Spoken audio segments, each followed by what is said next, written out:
Today we talk about how IVF and dunking a basketball have something in common.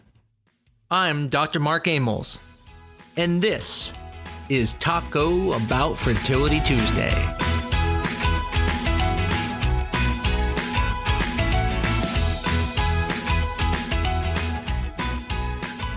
How can basketball and IVF have anything in common?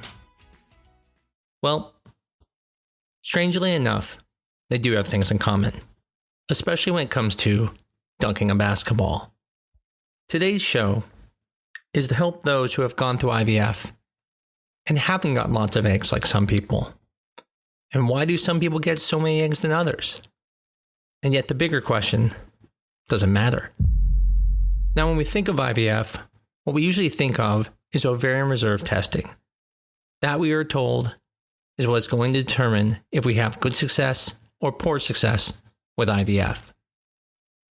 And although this is true, it's important to understand that ovarian reserve testing is not testing how well you can get pregnant, but it's testing how well we can push you to make more eggs.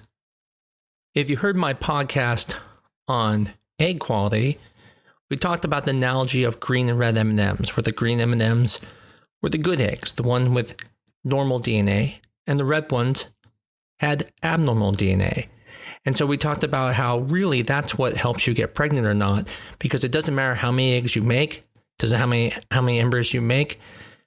If all the embryos are abnormal, you're not going to get pregnant. And as you get older, there are more abnormal embryos than there are normal embryos. But today I just want to focus on why is it that some people don't make a lot of eggs? And to your surprise, you're going to find out it's because you're normal. So let's take a minute to talk about ovarian reserve testing. There are essentially three tests that check your ovarian reserve. There's the AFC, which stands for antral follicle count. That is how many follicles you have on your ovaries at the beginning of each month. So if you think about it, you release one egg per month, multiple eggs are growing. That group of those eggs growing is your antral follicle count. That is the potential you have every month of how many eggs you can make. The AMH, anti-Müllerian hormone, is a measure of how many eggs you have for the rest of your life. It really does not tell you much about how many eggs you have potential per month. It's just an idea of how many eggs you have for the rest of your life. So since the AMH comes from the cells around every egg, the higher that number is, the more eggs you have.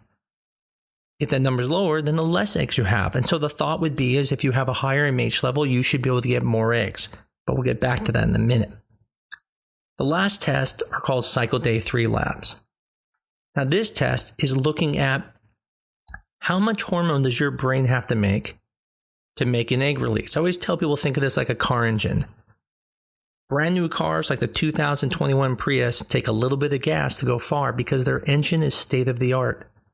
The question is, do you have a state of the art engine at your ovaries?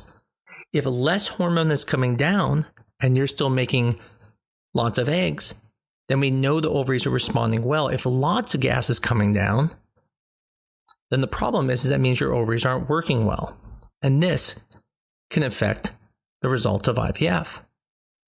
So as a physician, when we look at these numbers, we're using that to help us make a decision of what we need to do for the protocol to make the most amount of eggs. So think of cycle day 3 labs more like this. Why they're important. If one hormone, let's say 1 unit of hormone from the brain, FSH, goes down to the ovary, and that makes 1 egg, then the good thing is if I give 10 units of hormone, then those 10 units should make 10 eggs because we know 1 unit makes 1 egg. But what if for some reason your cycle day 3 labs had a high FSH level? Now 10 units of hormone have to come down from the brain to make 1 egg. Well, the problem now is if I give that same 10 units of hormone, you're only going to make 1 egg. So now I may have to go up to 50 units of hormones to try to get that 1 egg. So the point here is, if you have a high FSH, it takes more drugs to make more eggs. And if you have a low antral follicle count, then we're not expecting that many eggs. So if your antral follicle count is 5 and your FSH is low, the most eggs I'm going to get is 5. If your antral follicle count is 20, but your FSH is high, well, then we're never going to be able to get all 20 eggs, so we might only get half of them and get 10. So you can see how this can all affect things. And this causes a lot of stress for some people. Because one of the fallacies that has been propagated is that if these hormones are bad, these tests, then you're going to have problems getting pregnant. And that's not true.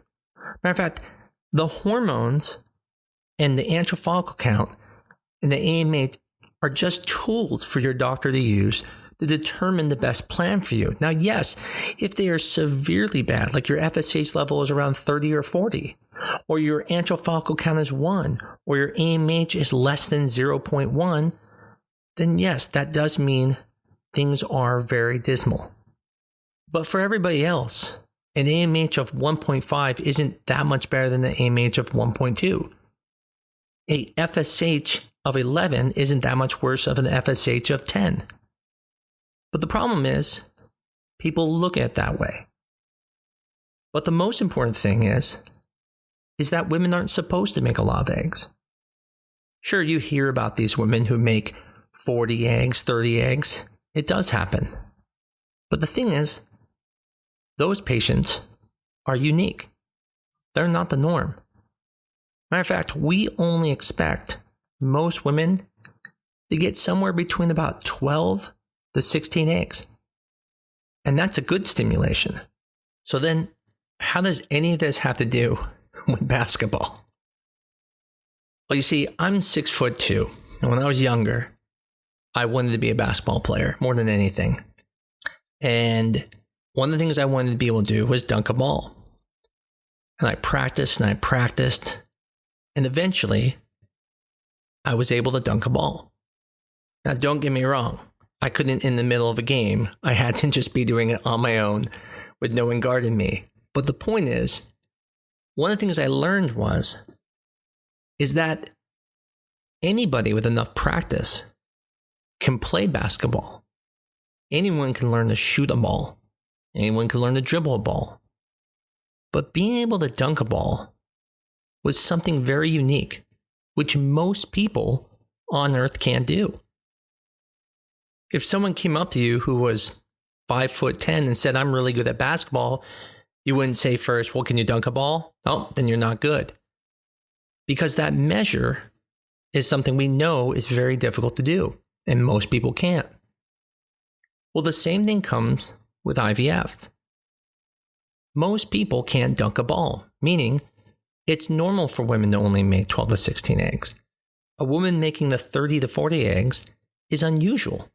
She is the person dunking the ball. And I see this every day. I see women come in for things like family balancing, who've had 4 kids, all girls or all boys, and now they would like to have a baby of the other gender.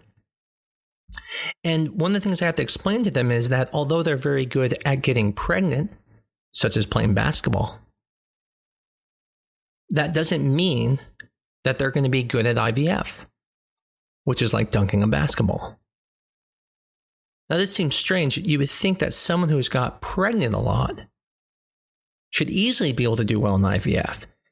And that's kind of true. You would expect then that they would make some eggs. The quality would be okay if they've been getting pregnant. But again, the point is, IVF is not normal.